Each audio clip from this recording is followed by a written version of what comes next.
Hello అండి అందరికీ. తాలింపు అవసరం లేకుండా ఒక చట్నీ ఎలా చేసుకోవాలో చూపిస్తున్నాను. ఒక కడాయిలో 2 టేబుల్ స్పూన్ల ఆయిల్ వేసుకొని 3 మీడియం సైజు టమోటాలను ఇలాగ సన్నగా కట్ చేసుకొని వేసుకోండి.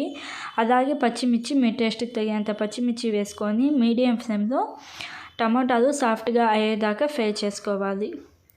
టమోటాలు సాఫ్ట్గా అయిన తర్వాత మంట ఆఫ్ చేసేసి ఈ టమోటాలను పూర్తిగా చల్లారనియండి.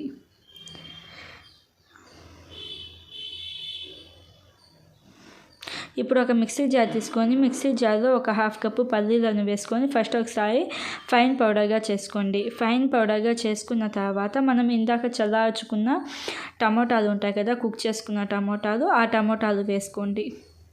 టమోటాలు వేసుకొని చిన్న నిమ్మకాయ సైజ్ అంత చింతపండుని నీళ్ళల్లో నానబెట్టుకోవాలి. నానబెట్టుకున్న చింతపండు వేసుకోండి.